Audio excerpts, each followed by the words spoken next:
You gotta scooch it a little. They got bumped. Hi, welcome. What do I do? Other way. We want to line this shot up for you perfectly so that you can see Steven, because tonight we are here at Ritual Space. Hi, I'm Heather. Who are you? I'm Jill. Oh. This is Jill. I'm Steven. And These are our egg rolls. we have egg rolls. We have bevies.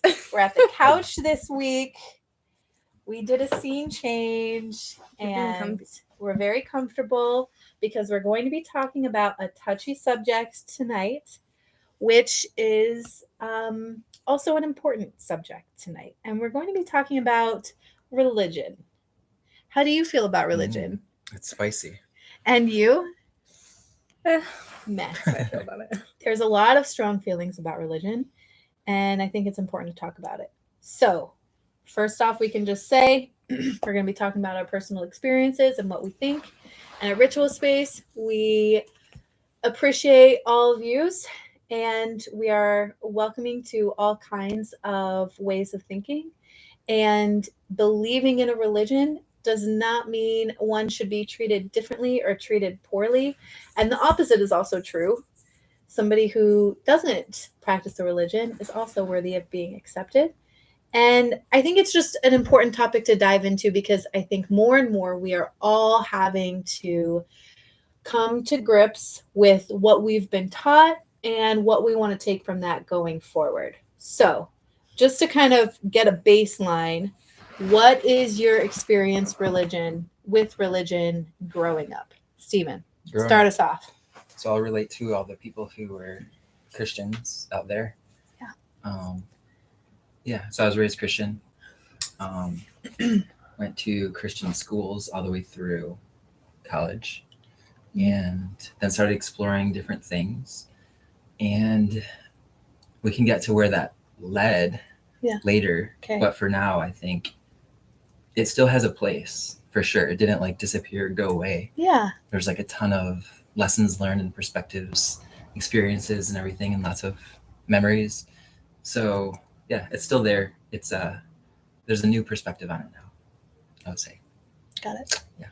Makes sense. Okay, thank you for sharing that. Jill. My experience with religion. Yeah, what's your experience with religion? And I'm just gonna tell people we're live right now in Ritual Space. So. Yeah. Well, I was raised Catholic.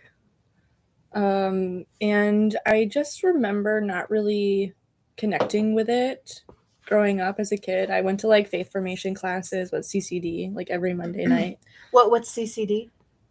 It's like faith formation classes. I don't actually remember what it stands for, but there's a lot of abbreviations. I like remember watching like The Prince of Egypt and like VeggieTales and like learning about VeggieTales is what's there are some real bangers on bangers for sure. But I felt like I was like learning about my spirituality through like a workbook with like people that didn't seem like they wanted to be there. I don't know. I didn't feel that kind of connection to it that I realize now in my connection to my spirituality, my spiritual practices, that was missing when I was growing up.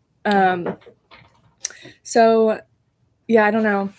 I felt pretty disconnected from my religious upbringing. My parents didn't like instill it in the house. And so I can appreciate religion and the different religions. There's a lot to learn, but personally, I never really felt connected to any doctrine or practice. Okay. So for me... But I do have Catholic guilt. Right. That I did. I still have. I think even if you're not super religious, you're going to be influenced by it in some way, shape, or form. Culturally, I'm sure. I know it's shaped my perspective, my upbringing. So. Totally. All of us in some way, shape, or form. Yeah. Thank you for sharing that. Yeah. How about you? Mine is just... I don't want to say my upbringing was as dogmatically Christian as it could be, but it was pretty darn close. It was cult-like. When I deconstructed, I realized this is very cult-like, and it's funny because they're so afraid of cults, and I was like, this is the cult. We're in the cult. Guess who was in the cult the whole time? Ooh, you're afraid of yourself. Whoa. Yeah. So it was like very fundamentalist. Christian National.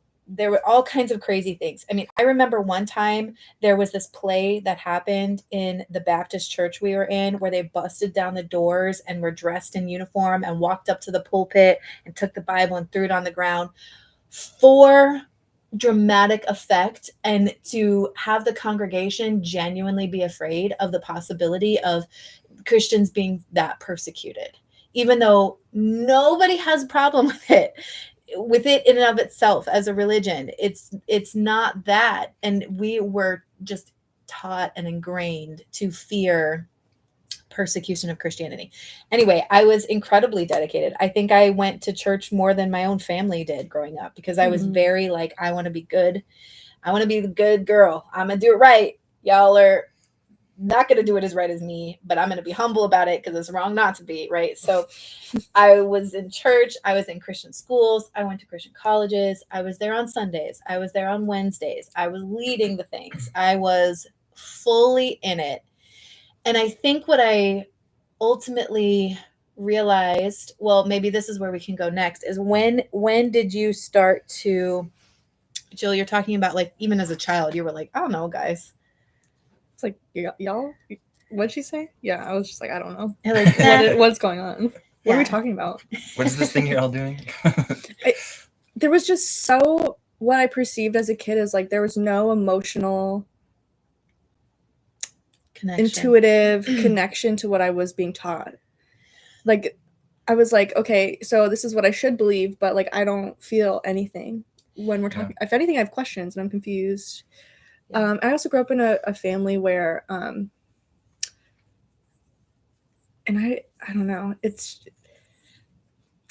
just not a lot of tolerance, I think, in it for others. And I think that was framed for me as, well, we can't tolerate that because it's other. It's like, that's a sin, or, you know, that's not the alignment with what we're Catholics. We couldn't do anything, like, couldn't possibly do that. I also, a lot of, I think, like, disregard for like queer members of my family too, like just erasure of people's identities, even in my own family, because of, I think one reason is probably because of the spiritual or religious perspective on that too. Yeah. So just didn't know how it served any of us really at the end of the day. Yeah. Yeah. So I remember like the first deconstruction idea that I had for a really long time was, I'm really loving, and I just don't see, like, if there was the worst person in the world, like, name it, they did the worst stuff. Okay, send them to hell, maybe, but maybe not for forever. Like, maybe get like work your way out of jail, get out of jail card that's like under something they can find it. Like, have them going on a little journey and then move their way up. Because if God is loving, that just doesn't seem like a very loving thing to do. This concept of an eternal fiery hell. And I just remember thinking, God's supposed to be more loving than I am. And I just don't think I would do that to my worst enemy, much less somebody who's like an okay person. Yeah. And I think that was the first kind of like, I'm thinking for myself. And from there, I realized I was borrowing so many values where people were very impassioned.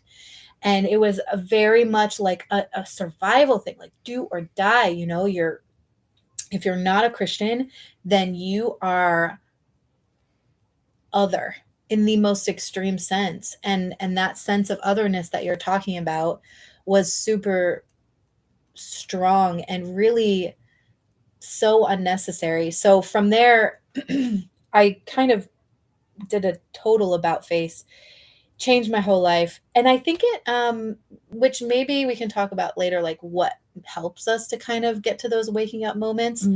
But for me, it was like, I had to first check everything out with the Bible. Like, there are some verses that say it's okay to be loving, right? And I would like write those down and I would rehearse those, almost like I'm asking, like, Bible, can you give me permission to think my own thoughts and to come up with my own values?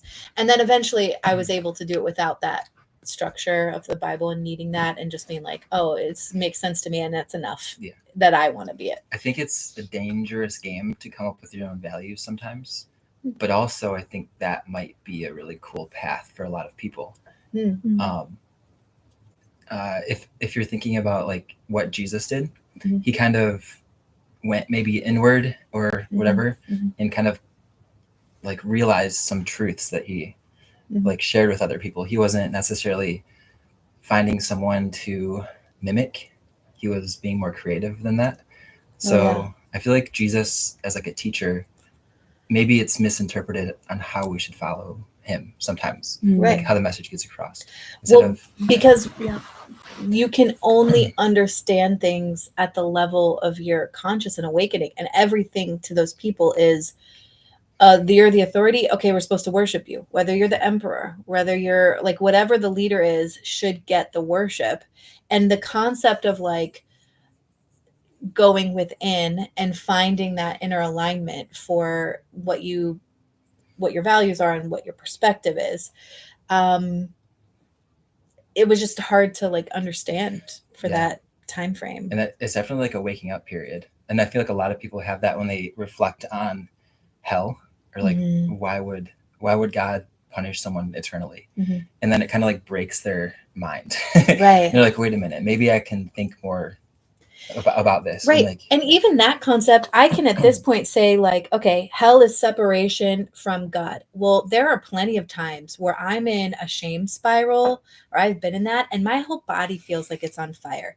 And then there's an eternal present moment happening. Past and present and future is all like linear time is very basic level of knowledge. And even if I don't totally understand that, I could see like, okay, yeah, there's a sense of a burning from within, and it's incredibly uncomfortable, and it does feel like a separation from what I would say is alignment with I mean, you could use the word God, or you can use any other word, but whatever means like the highest good. Or what word do you like to use for God concepts, God energy? Universe, source, I creator. say the divine or source. I would say most of the time. Love that. The divine. Yeah. I just can't help but reflect on that comment that you made about fire, because I know that feeling in the body. If you ever felt so angry or like frustrated or stressed, like just think of my nervous system when it's dysregulated, how that feels like hell. That feels like a burning. It does. I've also felt a burning like in my chest. Yeah. And in my own reflections, it's funny, like I've gone on such a journey with religion and my spiritual path, and I've come back to Catholic idols and rituals in my own way. In opening ritual space, honestly, there's a lot of Virgin Mary iconography in this place, hidden throughout. It's not obvious maybe, but she's here. But the Sacred Heart, the burning of like Mary's heart, like unconditional love, and that like that's a different kind of burning too. But I just couldn't help but like reflect on the difference that I've felt though. Yeah. The challenging out of alignment feeling of burning, like my nervous system is on fire. And then anyway, speaking of religion, that's that makes sense. Can't help but connect with that. And I think using I'm interested in what you say, like it's dangerous to come up with your, what did you say? How would you say? Explain that a little perspectives. Yeah. Your own value system, because that gives you the freedom to come up with whatever you want, and that breeds chaos. And what's so wrong with chaos? Ooh, I love it. Yeah, let's talk about it. Because it gets dark. Why is that wrong? But it also is light. There you go, buddy. It's such a... So yeah, it encompasses everything, which I think is the definition of God. It's everything. It's the good and the bad. It's the burning and the healing and the clarity. The process. The redemption, the judgment of it. Yeah, it's all of it. And sometimes I feel like in these rigid systems, and I'm talking about Christianity specifically, but there are any religion you can practice with rigidity, including no religion, including atheism, including agnosticism. It's really a rigid mentality, or like an open mindedness and like a solidness on you being okay with where you're at on the journey and where you perceive things to be, and acting in alignment with that, knowing that it could change when it's time. It is interesting. I feel like for me, spirituality and religion are obviously not necessarily one and the same. But if the purpose is to connect with your spirituality, connect with God or all that is, spirit, whatever religion you subscribe to, there's so many different rules in which to practice it. But for me, spirituality is so like personal, like innately personal. It's always been hard for me to be within a structured religion, though I can take something of value from all different religions. When I went to India, I spent a lot of time in like Hindu and Sikh spaces, and I felt God there. I learned what that felt like for me. It's just like a physical feeling. You've talked about this before, I think, of just like, I don't know if it's just connecting with this greater energy or being Intuition. Completely online, open to receiving. I've never felt that in a Catholic setting. In a religious setting. Know that the the Christians that I came from don't really think that your Catholics are the real deal. Sure. Because of you that. You can think whatever you want. I also don't buy it. So I can't there's something beautiful and aesthetic to me about Catholicism. Please. And I love that because it was and that's what I can appreciate from it. It was so nice to be like, oh, when people can like the churches all over the world, the ornateness, the icons, the visuals, the candles. Like Catholicism has so many beautiful vibey aspects to it. It's a vibe, man. It influences how I think put the space together, honestly. Yeah, that does have a really positive influence. Yeah. I think a huge part of me deconstructing was this idea of like everything is an interpretation, actually. Every single person has interpreted the Bible or whatever sacred text or whatever religion or what the cloud formation made on the way to work. Like every single person has already done an interpretation just in Christianity alone. That's why there's so many denominations, so many commentaries, so many translations and councils of blah, blah, blah. And it's something that has easily divided people because people are saying my translation and interpretation is correct. When even the Bible itself says it's a living word and it shifts. And that's also a known concept taught within Christianity. And like waking up to the idea that everybody is interpreting what's best for them. And sometimes what you interpret was best for you might be harmful for me in any given moment. Some things I really like about religion are how humans came together to coordinate something that is helpful for people and contains a lot of wisdom. I think that's really freaking cool. And they've shared it with each other and things like that, and have community and come together every week or whatever that is. Huge. And have like actually like real community, like so much support, social support. And just like the wisdom within the religion itself, like valuing love and forgiveness and all those things are like really amazing truths. They're like really healing for humanity. It's almost like every religion has the skeleton of like truth and love, and then it gets distorted along the way here and there. But the idea of community, in the my deconstruction process was rough. I mean, relationships I invested in for decades, poof, gone. My family, I mean, I'm talking divorce, estrangement, the whole deal. I pivoted. I went hard left into like psychic work and witchery. And You became a witch. I became a witch. You did too. And very much so.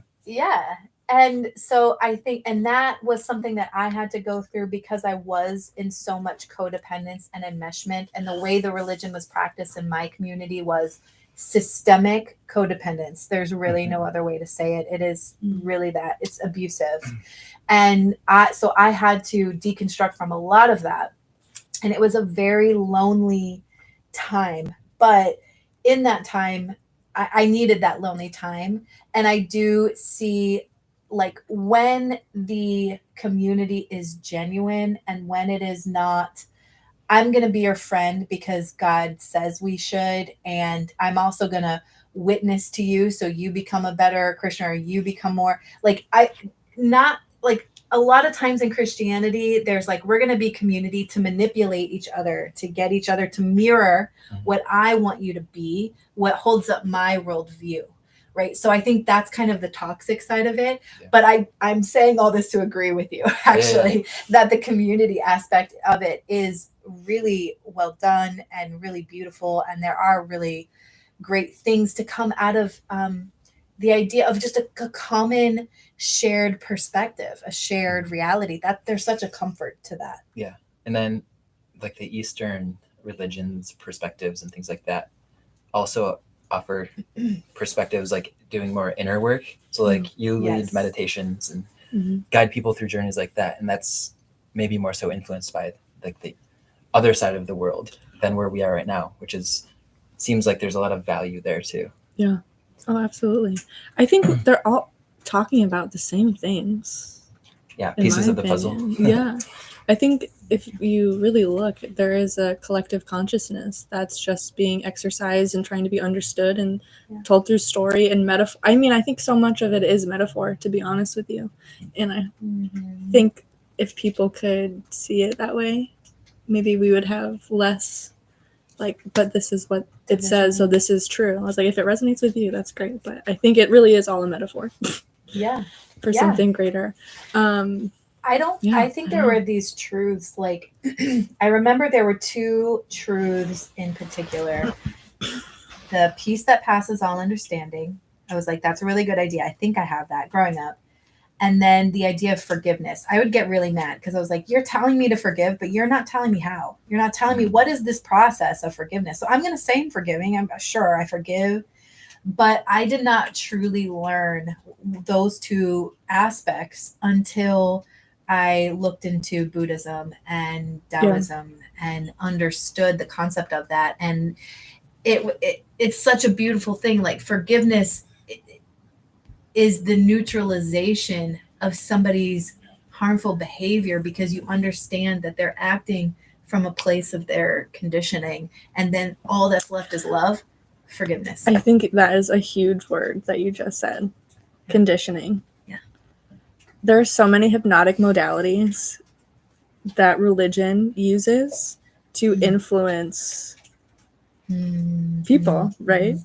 The way that authority is established. If you want to use a church, for example, all the pews are kind of set up to face one person. There's incense and lighting, and maybe there's music. It's appealing to all the five senses. It's fully engaging you, and then they're telling the story. They're using metaphor, and you're becoming suggestible to what they're saying. And every single person in that room has their own unique perspective, and it's influencing them on a very individual spiritual way. But the conditioning piece is so important because it is very, that's exactly what it is. It's hypnotic. It is sorcery. It's magic. It's fun. Fun when you're aware. But what's going on? What was I gonna say? Oh yeah, the conditioning part. Like I like to view, not to preach my own. Do it. He said, preach. I'm gonna evangelize my own perspective. Let's hear it. All right. Light some candles. There's one candle lit. If you're conditioned, like I think that conditioning plays a positive role because it gives people the opportunity to learn how to become unconditioned. So it's like everything is like dualistic. It's your journey that you're talking about. It's like the yin and the yang. Well, if you're conscious, if you can uncondition, but if you decondition become yourself. conditioned, then you are fertile soil to learn how to become unconditioned. True. Sure. And I do appreciate that perspective because sometimes I do have the thoughts of like, there were so many things that I didn't get because of this conditioning that I have to fill in the blanks myself. And like, how do I do that when I didn't get the like biological and reinforcement that I needed? And sometimes it makes me feel incomplete or like I'm not whole, which is, I know isn't necessarily true, but in my moments and Do you have an example of that? Yeah, I mean, I think okay, so can I think about it for a second? Yes. I was just curious, genuinely. Yeah, I want to answer. I want to hear what you have to say. An example of, explain what you want an example Of how you've maybe worked through that conditioning, on deconditioning yourself. Why can't I think of words? Unlearning. Unlearning. Examples of unlearning the conditioning? Yeah. Or the harmful things that happen to me that make me feel incomplete. What? So here's what I'll say. Here's how I answer How this. do you want to answer that? I want to give you choice in that. One thing about the way Christianity is practiced in my upbringing, which I say that specifically because it doesn't have to be practiced this way, Sure. is that there is no room for the journey. They want you to be already there. So for me to pause everybody and say, I don't want to be married anymore. Maybe I didn't want to be married in the first place. And maybe I was 18 when I made that decision. And maybe we shouldn't be making decisions for the rest of our lives when we're 18. And so so that was like me finding that forgiveness for myself. And at the same time, 0 people could go on that journey with me from my religion, a total of 0. Yeah. And I knew a lot of people from a lot of different denominations, not just Baptist. I wasn't Baptist at that point. I mean, I had grown up in Christian school, so I was incredibly well connected in many different things, many different people. 0 people could go on that journey with me from then. From that time. So that was an example of like feeling the loneliness. And I do think that there is a benefit in being alone and forming my own inner support that I needed. But I do also think I could have done that with support, because I had support from outside the religion. I had a community that I started putting together that was supportive. Yeah. But from within the religion, I did not have that. And sometimes I feel like I don't always know how to comfort myself because I didn't receive that from the people I was biologically wired to need that from growing up. Right. Yeah. So I feel like I still sometimes am learning, like, how do I give myself comfort and how do I ask for comfort? Like, there's some times where I'm really going through it and I'm in the middle of it. And even though I know I have a community of people who love me and would hold space, I don't always know like the healthy way to do that until after I've processed it. And then I say, guess what? I was wilding out yesterday. I was really sad and crying. But in the middle of me crying, I don't feel comfortable reaching out to people always. And you feel like that is from your religious upbringing? It's because I didn't learn how to do that in a healthy way where people would still be there when I was done. I didn't learn how to have a journey and be seen in my journey. Well, there's trauma around your religious experience, obviously. Yeah. Your spiritual path took you outside of the church. So, yeah, I can imagine that's... Yeah, crazy, right? It's trauma. It's okay. I mean, it's I can understand that I'm kind of navigating that personally. And that's just an example of how I feel like it affected me negatively, and that I know I'll find my way through to the other side. But mid-journey in that, y'all. Yeah. Yeah, I feel like religion is it's good if it resonates with you, I guess. It mirrors that back to you. It can teach you a lot of wisdom, for sure. VeggieTales. So good. I did love VeggieTales too. Dude, like, I don't know, part of me like I just like like reflect back on that, and I'm just, I guess, how do you teach kids about... Oh, it's not great. Do you know, like, it's not great. To me, it's so meta. How do you like teach that to kids for them to like... This is your worldview. grasp such like all these big concepts. But I guess we have key players, right? If we're gonna talk about Christianity, we have Jesus. Right. We got to get down with Jesus. We got to know he came. Shout out to Jesus. Shout out to Jesus. Love it. grew up in a manger. Grew up in a manger. Something like that. Obviously, the conditioning worked really well on me. He was born in a manger. He's a Leo, actually, though. I saw that. There was a documentary about astrology, and they were saying how, based off of ancient texts, they actually believe Leo, or Jesus was a Leo, I mean, not a of course. Capricorn. Flair for the dramatic. Come on. Leader. Totally. Bold. Charisma. I mean, I share Beautiful hair. The name Look at must the have name. had some great hair. I'm a Leo. Side note. The main. You have Jesus's main. Maybe. That'd be nice. Have you explored other religions? You said you were talking about Buddha. Mhm. You've explored Buddhism. Yeah. Connected with that. I think it was more of like as it came to me, Mm-hmm. because it was such like a every day wake up and get in the word and meditate on that Bible scripture. And I mean, like, I call myself a Bible ninja assassin because we were trained in the dark arts, and I can tear you down with just a small stack of Bible verses for sure. Anybody. Bible bashing. Yeah. But so I approach learning other religions like as it comes to me. Mhm. And for sure, I think it sounds so superficial, but I feel like it's important. Hinduism is so beautiful. The colors, Beautiful. the colors, the gods, the goddesses, the symbolism.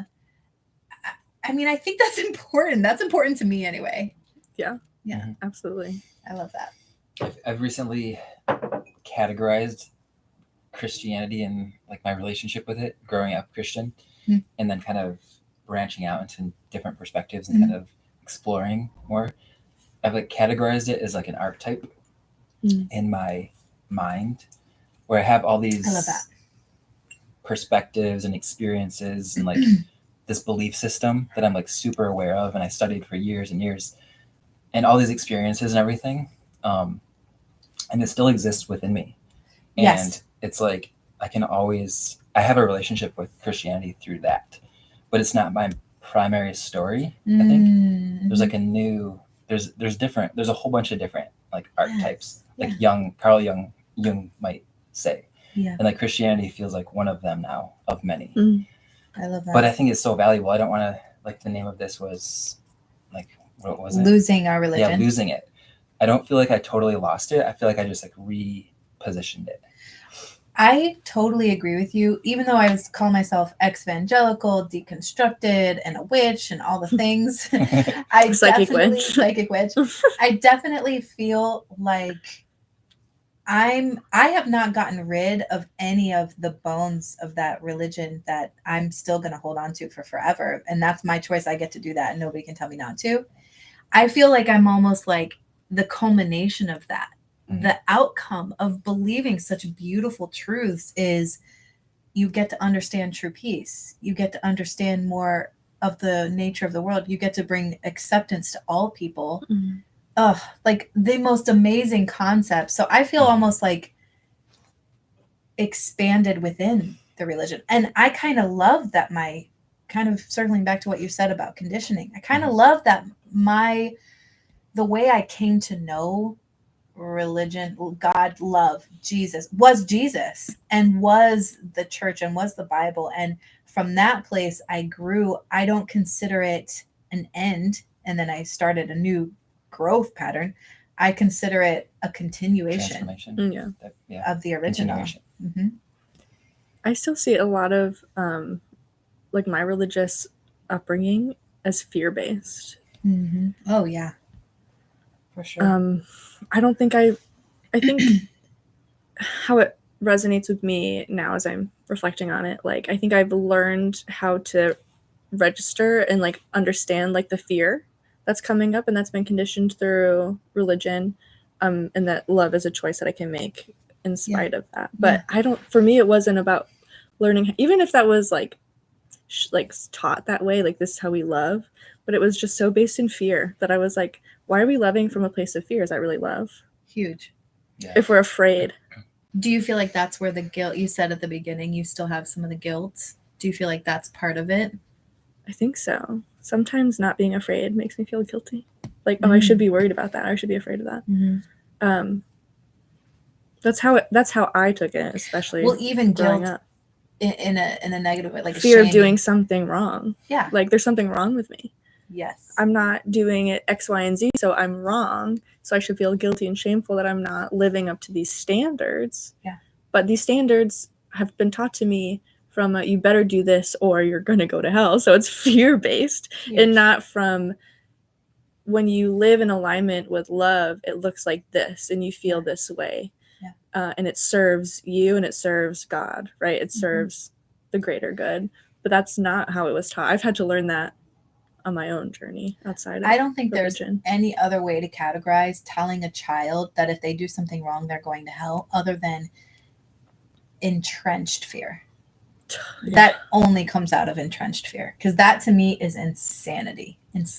Yeah, there's not really room for individuality in religion because it's meant to create uniform beliefs, right? You know, it's a structure. It's not meant And to accommodate I think this concept has been researched, the idea of grouping up, while it can be beautiful, can also be a survival thing. It's the hunter-gatherer tribal thing where we're kind of biologically wired to know who is safe and who is not. And there's an element of this kind of blind safety when you're in the middle of it, where it's like if you go to a new place, you have a community waiting for you. You just go to church that Sunday morning. Somebody's going to talk to you. Somebody might invite you out for lunch or even to stay at their home. There's a protocol within that religion that is entirely based on a survival skill, which is very fear-based, of they're not like us. And so, no, you can't participate, but these people are. Instead of a sense of like, I'm going to commune around people who have similar values to me and then be in full acceptance that other people are going to have different reasons and values to commune and gather and like be blessed in that endeavor, like full, not permission, but just acceptance and even celebration of the fact that there's differences, right? That kind of idea doesn't come from fear-based. That comes from the love base. Yeah. That's the community you were talking about earlier. Yeah. I'm just reflecting on the whole thing. What are you I'm in shock right now. What are you thinking? I'm shocked. He's in shock. I don't even know what I'm thinking. I think that it's a lot. It's an interesting conversation. We're going through a lot, yeah. Yeah. Yeah, I feel like there definitely is. It exists for a reason. Like, I feel like I kind of go back to trying to envision everything at once, like the whole universe and reality. Okay. And yeah, like religion emerged from humanity. It emerged. And I think of like evolution, like how things change over time. And it's definitely like it brought some good, it brought some bad. It's a totally it's a source of learning. And I think we're going to continue to evolve and change. And and like I said, the thing that's kind of scary is like people kind of maybe going out into doing their own thing where they're like trying to create their own value system. Yeah, I find it interesting that you don't like that. Because I love that, but that might be like a masculine, feminine thing. I think I've been thinking about AI a lot lately, and I think it's empowering a lot of people to think more for themselves. And I've been thinking about like what that does if that like feeds people's egos, and then they start thinking the story that they're telling themselves is like the absolute truth, and like maybe it like separates a lot of social structures that we have. So that kind of is maybe like where my mind is at with that. Or it might have to make us tolerant because there will be so many social structures that we can't survive unless we're tolerant of them. Yeah. So like maybe there's a whole bunch and we learn how to interact in these new ways. Like maybe there's more diversity and more like ability to hold diversity, which would be really cool. But also new value systems will probably arise and like just more like complexity emerges through time is basically the thing. So yeah, I feel like just religion was like in this course of time of all of the universe unfolding, like religion emerged, and then who knows what's going to become. I definitely like the way you're framing it as like religion is a human's way of making sense of the reality with the help of debatably divine intervention or aliens. There's plenty of that That's out a good there. topic. Aliens. Well, that's a wild topic. That's a wild topic. Tell me more about that. Aliens. Yeah. How it could have impacted. Okay, the theory. Yeah.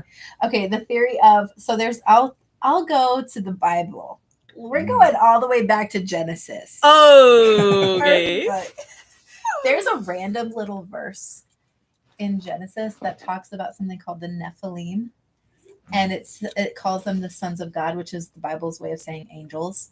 And it says they were the men of old, they were renowned, like Hercules, and like giants and things like that. That type. I mean, it doesn't say Hercules in Genesis, but it says people. It kind of mentions people similar to that, and then it doesn't talk about it. It's just like moving on. So anyway, and it's like, wait, go back to that one part. These giant light beings, but whatever. Yeah. Angels. Yeah. So it is possible, just like how you were talking about Jesus, having an expanded perspective and humans only being able to put it in these very finite ways of understanding it. It could be that there are influences beyond this planet or dimension, or however you want to think about it. And that when they were more directly interacting with humans, think the myth Prometheus, where he gave them fire and that kind of thing. The humans took it and burned up a forest, and also learned it to be a tool where it could help them. And that kind of shows the idea of how humans could take something that is just beyond their consciousness and their awakening at the time and kind of turn it into religion. So if Jesus says, I am the way, the truth, and life, nobody goes through the Father except through me. He's saying, so you do that too. You're the way, truth, and life. You go through the Father. Nobody can go through except through you. And people say, oh, so you're the one. We're going to worship you, Jesus. And that is like the way humans were approaching this. So maybe Jesus was an alien, I guess. Also a Leo. An alien, a Leo. We have a lot of possibilities. I can't help but reflect, like, when I've had spiritual experiences and felt the presence of spirit, of the divine, of God. Mm-hmm. How do you make sense of that? Because it's like, I'll speak for myself. It felt very like overwhelming. It was supernatural. Right. How do you make sense of that? Of something so, well, I don't know. It's a great mystery. In so many texts, and I'm most familiar with the Bible, but in other texts as well, there are many depictions of some light being overwhelming a person. Anytime an angel contacts a person, the first thing they're like is, don't be afraid. Do not fear. That is mentioned so many times in the Bible. Do not fear, because they're so brilliant and overwhelming that the people initially, well, it reflects back to them their own shame that they haven't processed yet. And so potentially,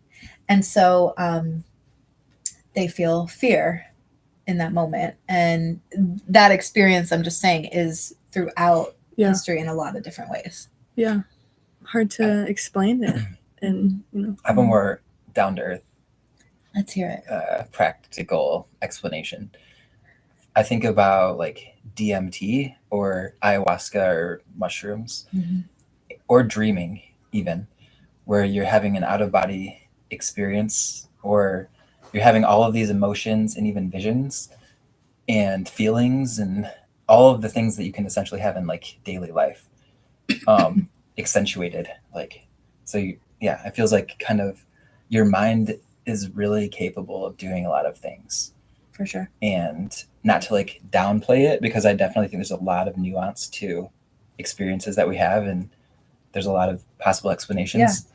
But I do feel when I have dreams sometimes like very strong sensations. Mm-hmm. And if my mind can do that while I'm dreaming, I can assume that it can do that like In a It's- hallucinating kind of way. Yeah. Oh, Which yeah. technically, am I not hallucinating you right now? Yeah, your mind is like picking up all these signals and I'm hallucinating you. yeah. I'm hallucinated. You're hallucinated. You're You're a hallucinated. dream. Ooh. I'm a dream. It's like we think of consciousness as an individual because we're experiencing one perspective, but consciousness, we're all part of the same consciousness. Yeah. So technically, I think that's one of the things that's uncomfortable. That is the reason why people don't want to awaken, is because if you think about the universe as this is all me, that's a little scary of a thought, because then it's like, well, what is real? Does it matter? And you have to get to a place where you're like, just because I think it matters makes it matter. Yeah. And that is a really scary journey to get to. We would much rather, as people, be told what matters, because it's easier. And it's like, okay, you say this matters, so I'm going to buy you with you. I'm in survival mode. We're going to band up. We're going to keep each other safe. We have this shared reality. But that's always going to feel uncomfortable, because I think it goes against our true nature. I actually love the point. If somebody says or feels that something matters, then that is like the definition of something actually mattering. Like for Mhm. real. Like, does it matter if you think it matters that I feel that? Or like if that is in alignment with your belief system, like if it matters to me, then in reality it matters. Yeah. And the reason why something would matter to us is because it's essential for our journey. It's part of our process that we are in. Mhm.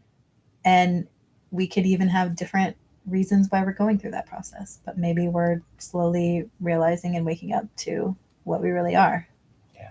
In our connection. Mhm. Which in the Bible talks about the hands and feet of God. Okay. It's the body, and we are the hands and the feet. And that's kind of the imagery and the symbolism of that. Like, we all make up the being of God from a different perspective.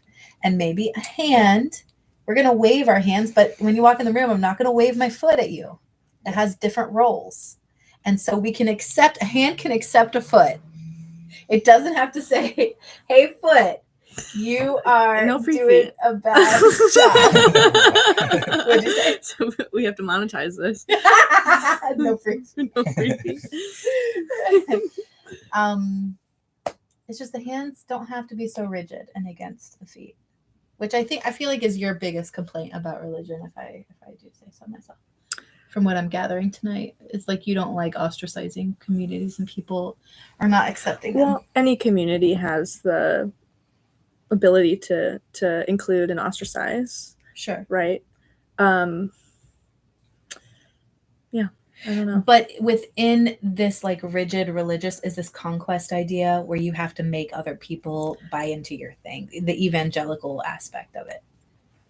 Yeah. And that's uncomfortable. That's the challenging part. The pushiness. It's not just uncomfortable. It's like, it's when we weaponize our religious beliefs. There you go. For our own ego, out of fear.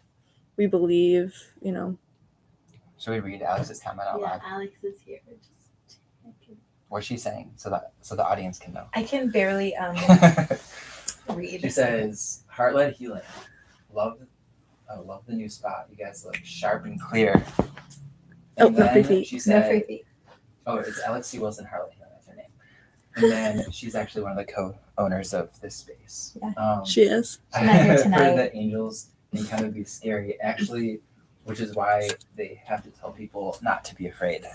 Exactly. When they explain it, it's like, Hey guys, there's don't be all weird, but I'm an angel. weird. Okay, yeah. It's like there's all these eyes. It's like eye monsters with wings and feathers. That's and scary. stuff. It is. And it kind of sometimes the descriptions are like saucer shaped UFO type visuals. You heard it here first. Just saying. Probably not. It's probably not first. Allegedly. I do think part of this conversation Which has to be we have like 10 minutes. I just think part of it has to be the way humans are making sense of their reality in the Piscean age in the last 2,000 years, and what we're shifting to in the Aquarian age helps to organize what you were kind of talking about, how like the journey of man creating religion and what that's becoming. And not to bring up AI too much, Go but for it. The Church of ChatGPT. Church of ChatGPT, like straight up, AI is going to be creating like religions, prophets. People do it all the time, to be fair. People Like- make their own religions all And the time. as a Pisces moon, I love it. AI religions. Like Coming soon. minus the harmful practices, love a good cult. Cults Such a for fan. days. Okay. Such a fan. Yeah. Yeah, I mean they're so interesting. You can do whatever What ones are you you part want. of? You can be like a part of a few if you want. Totally. Why you pick could one? lead. Yeah, Why pick one? exactly. Anything. And are we not in a Beyonce cult? I am. Are we not in a ritual cult? Ritual space cult. T Swift. We can be. We just don't speak have. for yourself. I don't subscribe to that reality. I'm sorry. But we accept that the T Swifters exist, Sure. and we're just. And gonna I allow just them To do be that. wrong. Be We allow them blessed. to be wrong. I allow them to believe what they want to believe. Be blessed in your wrongness. Yeah. That's funny. No, but I do think what's important about religion and what I think is from the Piscean dark age of like not understanding your emotions, not necessarily just getting lost. I mean, lost in your inner delusions. Like, don't you feel like that's what's happened to religion? Just totally high on their own supply, lost in the sauce of their own delusions to an extent that it's harmful to others in a big way.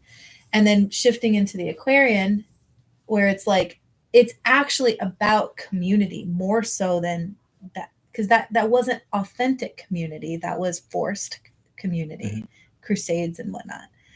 And it's moving into more of a sense of like,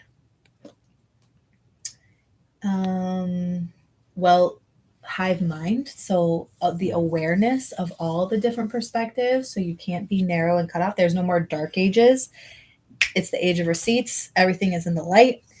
And we all have to kind of reckon with the unconscious acts of the last 2,000 years. Yeah. Yep. Yep. Check. I feel Check. that.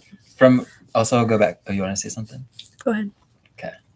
Aw, From the niceness. what was I gonna say? Well, I was going to say, so it's about Oh. picking the parts of religion that benefit us. And this Yeah. is ritual space. There are plenty of rituals that are so beneficial from religion. Yes. Yeah. I was gonna Yeah. elaborate on one of the things you said and go off in the direction Go. of like about how things are coming into the light.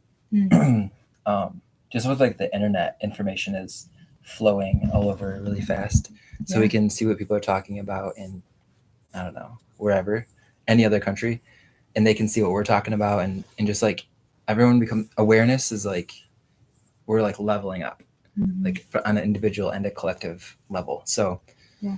everything is coming out of the dark, and like more things are becoming transparent and visible. Mhm. So that just means like we can see what other people are saying about this different thing, and that gives us a new perspective, and we're like, oh, I see that now, and that just goes off this curve of like Yeah. super fast awareness growth.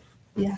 So yeah, I like what you said about that. Growth, and we are going to have to make space for like getting it wrong and that shame and that hell feeling, that inner hell, the separation, the burning of making mistakes. I have a problem with the idea of cancel culture just because that's like you're in hell for eternity instead of Yeah. giving them an obstacle course to get themselves out of that shit. True. Yeah. You know, I don't think we can be so aware and be so judgmental at the same time as we have been in the past, and so focused on shame. I think we're going to have a lot of shame come up and be processed, and have space for it so that people can have the journey of moving through shame into a place where they better themselves in a safe way. Absolutely. I mean, it gets into a lot of stuff because, like, this is like the prison system, the way we do government, the way we do economy, the way we do business, global events. What's it called? The Renaissance that happened Beyonce. whenever I that remember was. that I don't know. But there was like just this revival of creativity. Mhm. Maybe we're entering a new one. We are. A new Beyonce says so. Renaissance. Did she? She don't definitely. know. I'm gonna join that call now. Yeah, we need to get you researched. Yes. I'm gonna get you some Get you vetted for the beehive. content for you to Oh consume. man, Just the outfits alone. that's I the just- ritual that I'm here for. Yeah, her outfits. I mean, I don't. I love that Beyonce has come up during a conversation about religion. We're gonna. That is highlighting, I think, a very important point. We're gonna end this conversation Okay. with Beyonce. Okay. Because I feel like she does this right. She's like, okay, nobody's perfect. Here am I. Let's light it up. Let's let everybody see. Let's dance. Right? She's gonna dance. True. We're all gonna dance. Everybody is dancing at those shows. And she is somebody who creates her artwork so systematically, and she has to be organized, and it has to be like a religion to her. She has a lot of religious symbolism within her work and goddess symbolism at the same time. And it's almost like what it's becoming is like the age of you are your own God. If everybody is identifying with God and nobody's putting themselves above anybody else, even if you're organized in a hierarchy, that doesn't mean the leader is better and you're a subject to somebody else's master plan. It means that you're collaborating in your roles, but you are equals Yeah. in your divinity. And I feel like Beyonce, mother, so systematically has done that in her music, in her tours, in everything that she approaches. It is almost like she holds life so sacred that she really values, like she really puts everything. She's devoted. She's also divine. She is. She's devoted to the things that she values. And she emphasizes the things that she values so beautifully. So what I'm hearing you say Tell is me. that Beyonce mirrors back to you how you want to show up in your own life, I think because so. that's what you value in her. Yeah. So your dedication, your devotion to your life, what you're Uh-huh. creating, your work, knowing that you are the universe looking back at itself in wonder, Yeah. like you are creating and you're capable. I Yeah. think that's a beautifully divine thing. And I think that's how you take religion and you expand it from where it's been. You Beyonceify it. Yeah. You better Beyonceify it. You better Beyonceify. Okay, that's how we get. Is that That's where it? we go. Is that it? Should we? We got how many more minutes left? That's it. Should we keep talking about Beyonce or should we shut it down? What are you guys working on? Yeah, let's talk about ritual space. What are you working on? Virtual space? Welcome to our closing segment. What are you working on? Where What we am I? share what we're working on. What are we devoted to? What Well- is sacred work to Girl, us? What are we Beyonceifying? Okay. Well, I'm so sorry. not necessarily working on, but I have been taking some calls from Ritual Space lately, like I usually do. And I've been liking that. Okay. And I talk about things like AI and how to use it to help build houses. That's like my project that I'm working on. I love that. And yeah, that's what I'm working on. What are you working I on? love What are you Beyonceifying? I'm Beyonceifying womb spaces, launching hypnobirthing, client list. I guess come see me for hypnobirthing. I feel really excited about that, launching that. I feel like it is very sacred work, so that is my Beyoncefication. Also, always working on this place. Gonna do a deep cleanse. Oh yeah, I'm thinking I'm starting a deep cleanse this week. Friday, I'm gonna come in here, declutter. The space is going to shift and change over the summer, and it just feels like necessary. New energy is needed, and here to create it. A renaissance, if you will. Yeah. We love a renaissance. We love a rebrand. I'm Beyonceifying. Oh God, that's so much pressure because it's like, Sorry. oh no. It's like when the angels appear and you're like, I'm not. Don't be I'm not afraid. up. Do not fear. You're doing great. Okay. Can I share what you're doing? Okay. Heather is incredible and is helping us manage our marketing, scaling and growth. So she's working on that. We're putting her to work. So to work. fun. So fun. Putting it away. I love giving my time and energy to that. I value it very much, and the work that's here. Beyonceifying my family. I'm big on family. I mean, from somebody who's had a deconstruction journey like I've had, it's like I have learned so much about how to have healthy relationships, friendships, marriage. Like, it taught me so much to go from there to like, because you do need community, and you do need your solidity. And so I find a lot of that in my family. So I Beyonceify that. And I also Beyonceify my work as a psychic, reading energy. And I just had a really beautiful session earlier today before the podcast that was transformational for somebody. And I was so grateful that I was able to be a part of that space and be a guide along the way in this person's journey. Who, one of my favorite things about how I work is I see the person like they're a god, and there's almost like a sense of like awe, which is similar to like the idea of worship. And so I really love being able to like pull out the divine qualities of people and show it to them and mirror that back to them, and for their growth and their purposes. And so yeah, that's what I'm working on. I love it. Yeah. Super awesome. And I will be here for Sunday ritual this Excellent. Sunday. Yes. Soul collage this Sunday. What time? Should be fun. 11. 11 a.m. All right, and that's all for tonight, guys. Thanks for watching. Thanks for being here. See ya. Bye. Love you, mean it.